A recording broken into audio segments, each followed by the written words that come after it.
Welcome to the deep dive. Today we're getting into a really significant and, frankly, quite heartbreaking event. Yes, the recent attack in Pahalgam, Jammu and Kashmir, that was April 22nd, 2025. Exactly. And we're looking at the attack itself and the immediate storm that just erupted right after. A truly devastating incident. Happened in the Bisoran Valley near Pahalgam. Right. And our sources, well, they indicate 26 lives were lost and over 20 people injured. Just terrible numbers. And it was an ambush, right? On tourists? That's right, targeting tourists and predominantly Hindu pilgrims, it seems. Which, of course, adds a particularly sensitive dimension to this whole tragedy. Absolutely, it really does. So, in this deep dive, what we want to do is try and, cut through some of the noise, understand what actually happened, Yeah, the facts as we know them. and then look at the immediate reactions from both India and Pakistan because they were swift. Very swift. Yeah. Quite forceful. We also need to touch on the broader context, right? The history, the geopolitics. Yeah, You need that to really grasp the wing of this. definitely. And the potential ripple effects, too. Yeah. You can't look at this in isolation. No, you can't. And we'll also try to, bring in some of the human stories because behind the headlines. There are real people affected. Tragically so. Yeah. And just to be clear for you listening, all this is based on the news reports, the analysis that came out right after the attack. So let's start with the attack itself. What do the initial reports tell us? Okay, so April 22nd, Bazaran Valley, Pahalgam, a group of tourists, mostly pilgrims, ambushed. By armed militants. Yeah. And the casualty count, 26 dead, over 20 injured. It just speaks volumes, doesn't it, about the brutality. It really does. And then there's this murky part about who claimed responsibility. Ah, yes, the TRF claim. The resistance front. Which India says is basically a front for Lashkar-e-Taiba. Right. They apparently claimed it initially, but then the statement just vanished, deleted. Which raises so many questions, doesn't it? Like, I know. why? Was it a mistake? A calculated move that backfired? Or does it hint at something more complex? Maybe internal disagreements within the group, or perhaps worries about the optics of hitting civilians like that. Optics, yeah. Or maybe losing local support. Could be. The speed of the retraction is interesting. Maybe suggests, I don't know, a lack of central control? Or just that immediate concern about alienating people. It definitely complicates things. No easy answers on who is really behind it or why right from the start. Precisely. It throws a wrench in any quick conclusions. Okay, so let's shift to India's immediate reaction. From Delhi, the response felt fast and strong. Extremely fast. Prime Minister Modi apparently cut short an international trip, came straight back. And convened the Cabinet Committee on Security. Immediately, yes. And then, within, 48 hours, a whole raft of retaliatory measures were announced. Big ones, too, like suspending the Indus Waters Treaty. Huge. That's a critical water sharing agreement. Yeah. Suspending it has massive potential consequences for agriculture, the economy. It really escalates things beyond just security. And they expelled Pakistani diplomats. They did. And completely closed the Atari-Wagah land border. Shut it down. Oh. And that wasn't all, was it? There were more direct impacts on people. Correct.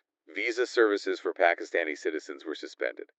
That basically freezes most legal travel between the countries. And cultural trade ties, too. Put on ice.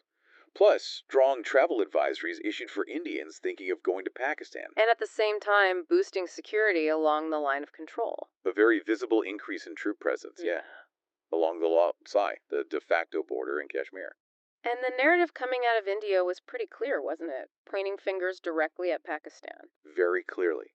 The government's line linked Pakistan's intelligence agencies directly to the attack. Citing intelligence intercepts, captured communications, that kind of thing. That's what they stated, yes. Alleging logistical support came from across the border.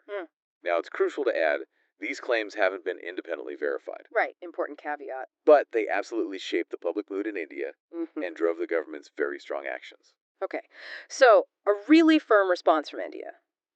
How did Pakistan react to these, very serious accusations and the actions that followed? Pakistan's reaction was, just as quick. And it involved strong denials and counter-accusations. Prime Minister Sharif denied any involvement. Vehemently. Condemned terrorism, rejected any Pakistani link, and then flipped it, arguing India was using the attack to distract from alleged human rights abuses in Kashmir. A familiar line of argument in these situations. It often is, yes. And did Pakistan take diplomatic steps in return, mirroring India's moves? They did. expelled Indian diplomats in a tit-for-tat move. Okay. But perhaps more significantly, they announced they were suspending the 1972 Simla Agreement. Wow, the Simla Agreement. That's foundational, isn't it? For bilateral relations post 1971 war. Exactly. It laid out a framework for resolving disputes bilaterally. Hmm. Suspending it signals a really major shift away from that long-standing approach. So, dialing back decades of diplomacy in effect. That's one way to see it, yes. Pakistan also closed its airspace to Indian commercial flights and halted all bilateral trade. So, mirroring India's economic moods, too. And they took it to the UN. Very quickly. Yeah. Took the issue straight to the UN Security Council, Accusing India of what? accusing India of planning a military strike, essentially, and saying Pakistan would respond forcefully if that happened. Which I imagine didn't go down well in Delhi. Predictably, no. Yeah. India saw it as Pakistan playing the victim, trying to internationalize it unnecessarily, and escalate things on the world stage. So, you've painted a picture of just rapid, significant escalation on both sides. Absolutely. And the sources mention increased activity along the line of control itself. Yes, a worrying surge in ceasefire violations reported along the Law Sea, both sides blaming the other for starting the firing, naturally. And India reported more infiltration attempts. That was their claim, yes. Increased attempts to cross the border, which just fuels more suspicion, more mistrust. Were there specific incidents along the border that sort of grabbed headlines? There were a couple, yeah. High-profile incidents that added fuel to the fire. India claimed it shot down a Pakistani drone. For surveillance. Allegedly, yes. Conducting surveillance. And around the same time, Pakistan reported detaining an Indian Border Security Force trooper, a BSF soldier, Claiming he crossed the border. claiming he'd crossed over in hot pursuit. Now, these might seem like small, localized things. But they add up, don't they, in that kind of atmosphere? They significantly add to the climate of hostility and suspicion. Definitely. And the tragic reality, as always in these flare-ups, is the impact on civilians living near the border. Yes, the human cost for those communities along the Law Sea is always deeply concerning. Reports were coming in of villages being evacuated because of the shelling. Homes destroyed, livestock killed. All of that. Homes, livestock, schools forced to close. On both sides of that line, people who already live precariously. They're facing displacement again, fear, uncertainty. It's a terrible recurring cycle for them. Let's widen the lens a bit. What was the international reaction to this unfolding crisis where major powers stepping in? Well, the general tone from the international community was concern and calls for de-escalation. The U.S. Urged restraint, stressed the need for dialogue to sort things out, China. called for stability in South Asia. Pretty standard responses, really. And the EU. Appealed for cooperation, Okay. specifically on investigating the attack itself. Did the UN offer to mediate? I think I saw something about that. Yes, the UN Secretary General expressed alarm, offered his good offices to mediate. But India reject that. Swiftly rejected it, Oh. which is consistent with India's long-standing policy, isn't it? They prefer bilateral talks with Pakistan, no third-party intervention. Right, that's been their position for a long time. Mhm. Now, thinking about Kashmir itself, this attack must have hit the local economy hard, especially tourism, which I heard was showing signs of life again. Oh, the impact was immediate. And devastating for the tourism sector there. Kashmir had been seeing a bit of an uptick, some optimism returning, more bookings, And then this happens. and then this. A mass flight of tourists, widespread cancellations, just blanket cancellations. So the valley, which was maybe starting to feel a bit hopeful economically, Fell silent again. An atmosphere of fear, uncertainty returned very quickly. A huge blow. let's talk about the media and the public conversation in both countries. Predictably polarized, I imagine. Very much so. In India, the media narrative was largely dominated by calls for retaliation. Strong action. Military action, even. Some voices were definitely calling for that, yes. Oh. Against those deemed responsible. TV news debates were incredibly fiery. Hashtags trending. Oh, yes. Things like hashtag punish Pakistan, hashtag avenge Pahalgam were apparently trending widely online. What about the opposition parties in India? They did raise some questions about intelligence failures, how could this happen? But generally there was cross-party support for a firm response to what was framed as cross-border terrorism. And on the Pakistani side, a different picture, I assume. A very different framing. Pakistani media outlets tended to portray India's response as warmongering, disproportionate, Yeah. aggressive. Protests. Yes, large anti-India protests were reported in major cities across Pakistan. But were there any voices urging caution? There were. Alongside the louder calls, some more moderate voices in Pakistani media and society did warn against further escalation, pointing out the dangers, the need for restraint. It's so easy to get caught up in the politics, the strategy. But we have to remember the human cost. You mentioned it earlier, that story of the young boy, Abid Khan. Yes, 15-year-old Abid Khan. He reportedly lost his entire family in the attack.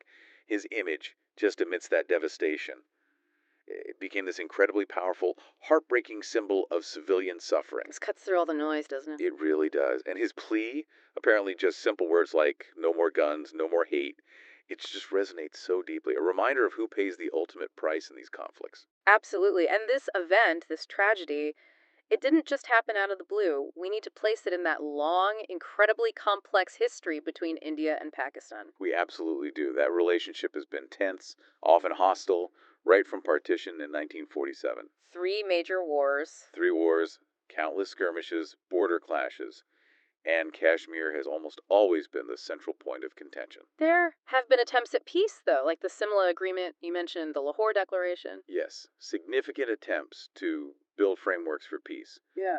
But ultimately, they haven't led to lasting peace, have they? Deep-seated mistrust, recurring crises, they just keep undermining those efforts. And recent events haven't helped. India's move on Article 370 in 2019. That significantly strained things further.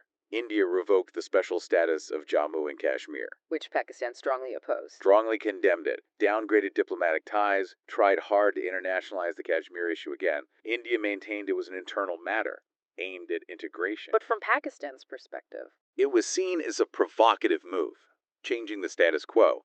Some analysts suggest it might have perhaps emboldened certain militant groups or just increased the sense of grievance in the region. and that brings us to the role of non-state actors, militant groups. That's always a critical factor here, isn't it? Absolutely critical. Groups like Lashkar-e-Taiba, Jaish-e-Mohammed, their presence and activities are a constant challenge to peace. India has long accused Pakistan of supporting these groups. Yes, providing support, training, safe havens, charges Pakistan always denies. Though international pressure on Pakistan to clamp down on these groups has certainly grown over the years. So the Pahalgam attack just brings all those questions back to the surface. Exactly. Was it one of these established groups? What level of state backing, if any, did they have? These are vital questions, still largely unanswered, but key to understanding the dynamics. Now, despite that sharp escalation we talked about, were there any signs of maybe countercurrents, voices calling for calm? There were some, yes. It's important to note that. Civil society groups, on both sides, actually. Organizing peace vigils, online campaigns. Exactly. Peaceful vigils reported, online campaigns using hashtags like hashtag Voices for Peace, trying to push back against the narrative of confrontation. I think I read about a joint video, students from both countries. That's right, a very poignant example. Indian and Pakistani students making a joint appeal for shared humanity, looking beyond the borders. And any hints of back-channel diplomacy, behind-the-scenes stuff? There were some reports, yeah, mostly unconfirmed, but suggesting quiet efforts, maybe facilitated by Gulf nations, trying to open lines of communication, stop things spiraling further. But even with those glimmers, by mid-May, things were still very tense, weren't they? The immediate crisis might have cooled slightly, but the underlying tension... Though remained incredibly high. Yeah. The situation was still extremely delicate, volatile, maybe fewer intense exchanges right on the Lhotse for a bit. But the military buildup was still there. Very much so. Increased military presence visible on both sides, reports of Pakistan conducting military exercises nearby, all stark reminders of the deep-seated hostility. And always looming in the background, the nuclear dimension. Always. The fact that both countries have nuclear weapons just adds this enormous, terrifying layer of risk to any potential escalation. It makes the stakes unbelievably high. Domestic politics must be playing a role too, surely, in how both governments are responding. Undoubtedly. In India, you've got national elections coming up in 2026. There's always pressure on the ruling party to look tough, resolute on national security. It's just a political reality. And in Pakistan. Well, the government there was reportedly grappling with significant economic problems, maybe some public discontent. And unfortunately, in situations like that, sometimes Anti-India rhetoric can be a useful distraction. it can be a tempting tool, yes. To rally support or divert attention from domestic woes, it's a factor you can't ignore. But it's also important, isn't it, to acknowledge that even amidst all the noise, there were other voices. Voices of reason, perhaps. Yes, absolutely. We shouldn't forget those. Like the quote from that retired Indian Army general, wasn't it? emphasizing resolution over just retaliation. And the Pakistani columnist. Right, highlighting the shared loss, Yeah. the need to somehow move beyond these endless cycles of conflict from the past. They offer a different perspective, a crucial counter-narrative to just anger and revenge. They really do. Reminders that there are people on both sides who see the futility of it all, who want a different path. Were there any even tentative signals about maybe possibly talking again, any hints of dialogue down the line? Very tentative. Fleeting, perhaps. Mhm. You had the Indian foreign minister making a carefully worded statement, something like, the doors to dialogue are not permanently shut. Okay, so not slamming the door completely. Exactly. And Pakistan responded, welcoming peaceful engagement, but, with dignity and mutual respect.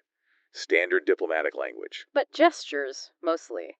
Not concrete steps. Largely rhetorical, it seems. No announcements of actual meetings, no confirmation of reactivated hotlines, nothing tangible, really.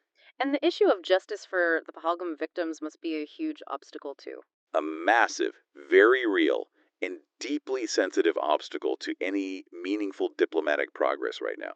That needs addressing somehow. So, given how complex and deep rooted this all is, what can the international community realistically do? Can they help de escalate? It's tough. Their role is complex, often limited, but countries with good ties to both India and Pakistan, they could potentially play a role behind the scenes, facilitating quiet talks, urging restraint. Maybe supporting joint investigations, if 30. that were ever possible. Yeah, could potentially help build some trust, yes, offering support for something like that. And the UN, even if formal mediation is off the table for India. They can still highlight the human cost, support peace building. Exactly. Keep highlighting the humanitarian consequences of the conflict, support those grassroots peace initiatives, the people to people contacts that try to bridge the divides. Because ultimately, the stakes here are just immense, aren't they? Immense. You have the catastrophic risk of another war between two nuclear powers. That affects everyone. And beyond that nightmare scenario, just the everyday reality for millions. Huge populations of both countries, young populations, who aspire to peace, stability, a better economic future. All of that is constantly under threat from this conflict, this mistrust. So, this Pahalgam attack, horrific, tragic. Could it possibly be a turning point? A moment for reflection? It's a hard question, but a necessary one. Potentially, yes. A tragedy like this could force a pause, a reconsideration of the current path. A choice point, maybe? Exactly. It presents leaders on both sides with a stark choice, doesn't it? Do you let the pain and anger harden positions, deepen the cycle of hostility?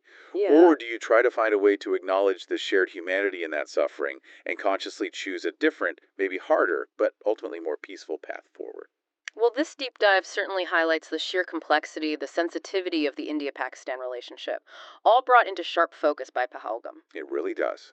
And that human cost, like Abid Khan's story, it just anchors it all, doesn't it? It Yeah. can't be forgotten. Absolutely. And it really leaves us, and you listening, with some big questions, doesn't it? Thinking about the history, the reactions we've discussed.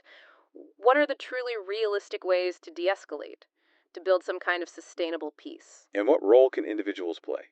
Within both countries and internationally, how can we help foster that shift away from these destructive cycles? Powerful questions, definitely food for thought. And if you want to understand this more deeply, we really do encourage you to look into the history, India Pakistan relations, the Kashmir conflict itself, the role of international players. That context is just so vital. It really is essential for grasping the nuances. Thank you for joining us for this deep dive.